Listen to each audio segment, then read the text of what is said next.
We have my phone almost on a daily basis gets calls every day from players. One in, I want in. Greg Norman, stumping for the Saudi government, does his best PR on a network that will eat up his comments. It's clearly not about principle, obviously. So what is it about? It's a monopoly. They just want to shut us down whatever way they can, right? So they'll use whatever leverage point they can to shut us down. And they're not. They're not going to shut us down because the product's speaking for itself. Wait, the product is speaking for itself? Is it? The Saudi-backed LIV Golf Tour wrapped up its second U.S.-based tournament yesterday at Trump National Golf Club in Bedminster, New Jersey. But for all the focus on the tournament that was hosted by a former president obsessed with crowd sizes, there were, oh my God, look at that. Oh my God, Wow. There's no crowd. It's kind of sad. It kind of looks like some of the shots on the side that of a the wall rehearsal? during the inauguration. There was literally nobody in attendance compared to the draw for PGA events. Wow. According to the New York Times, the attendance for yesterday's final round was substantially improved from the meager gatherings that turned out for the first two rounds. Often there had been about only 30 people surrounding the green, but the total number of fans on the grounds Sunday were no more than several thousand. The Wall Street Journal reports the tickets for Saturday's session were available on StubHub for as little as $1. I reiterate, Greg Norman is a well-paid actor who shills for a foreign government that thinks gay people should not exist, nor should any other religion, nor do they think women should have rights, nor do they think activism serves a purpose other than being imprisoned on made-up charges. LIV is the future of golf. How well paid? For starters, we learned Jack Nicklaus was offered in excess of $100 million by the Saudis to do the job, pretty similar to the one that Greg Norman is doing. One name that has evaded LIV Golf is none other than Eldrick Tiger Woods. So you keep reading that you offered Tiger Woods $700-800 billion, some unknown number, to join LIV. Is that true? That number was out there before I became CEO. So that number's been out there, yes. Yeah. And look, Tiger's a needle mover, right? Yeah. So, of course, you're going to look at the best of the best, you know. So they had originally approached Tiger before I became CEO. So, yes, that number is somewhere in that neighborhood. So now we have confirmation of what LIV offered Woods. Meanwhile, I understand what Jack and Arnold did, because playing professional golf at a tour level versus a club pro is different. And I understand that transition and that move and the recognition that a touring pro versus a club pro is. But what these players are doing for guaranteed money, what is the incentive to practice? What is the incentive to go out there and earn it in the dirt?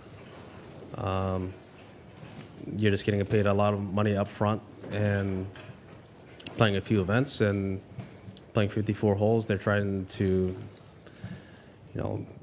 playing blaring music and have all these atmospheres that are different. I just don't see how, 54 holes, I can understand 54 holes is almost like a mandate when you get to the senior tours. The guys are a little bit older and a little more banged up. major winners: Phil Mickelson, Dustin Johnson, Bryson DeChambeau, Brooks Koepka, Sergio Garcia, Louis Oosthuizen, Graham McDowell, Charles Schwartzel, and Martin Keimer have all joined the breakaway venture, which has offered huge money. As you are likely aware, the LIV Golf Series is backed by Saudi Arabia's PIF, or Public Investment Fund, a sovereign wealth fund chaired by Mohammed bin Salman, the Crown Prince of Saudi Arabia, and has pledged to award $250 million in total prize money. Now here's where it's wise to understand Greg Norman and exactly how he thinks. Longtime associates say Norman's most remarkable skill is neither golf nor business. It's his ability to repeat something with enough conviction that it becomes true. Tiger Woods, meanwhile,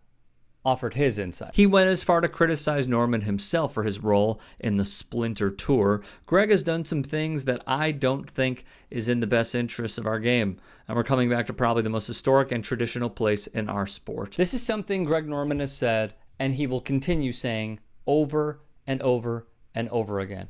It is a pivot. It is a deflection, because he knows where this money is coming from. He knows about the atrocious human rights record. He knows the longer that he has to answer this question, it will go downhill. And here's the thing. If they were growing the game of golf, why is it not more inclusive? Why is it not allowing others who may not get the opportunity to play golf in Saudi Arabia? We heard Phil Mickelson pull the exact same shtick. And you know why we're not seeing any progress? Because they don't have any answers, and it's not even about getting the answers. It's about getting the money. I'm not in this thing for Khashoggi or anything like that, Norman said. I'm in here because of the game of golf. That's what I care about. If I focus on the game of golf and don't get dragged into this other stuff, that's my priority. Of course that's your priority, because we have learned through many countless examples, not just even who they're working with, but the entire model of capitalism comes down to people being taken advantage of. Greg Norman doesn't care about that. Phil Mickelson doesn't care about that. Donald Trump doesn't care about that. There are countless examples. They don't care.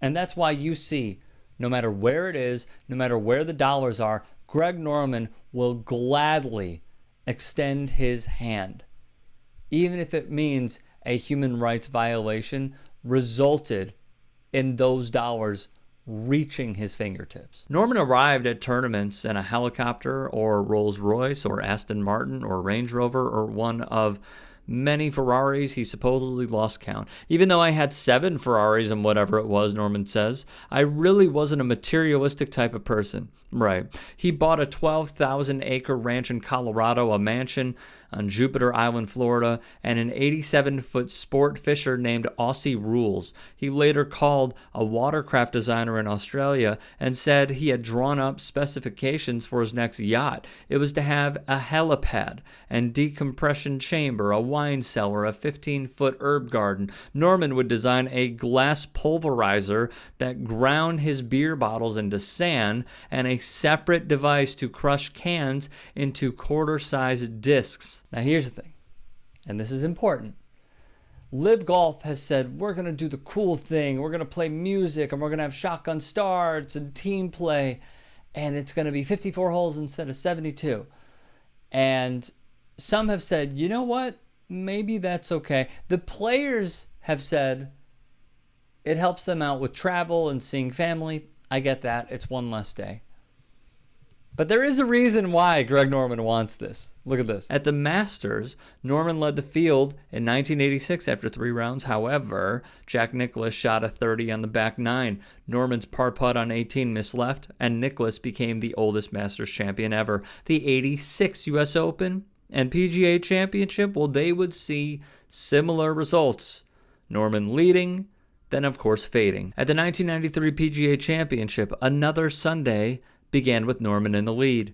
Then his 4-foot par putt lipped out on the first playoff hole, and it was Paul Azinger who lifted the Wanamaker Trophy. If golf tournaments were 54 holes instead of 72, Norman would have been a 5-time major champ. In 96, at the Masters, similar fate for the Shark. He led after the first 3 rounds with, at the time, the 3rd largest lead in tournament history.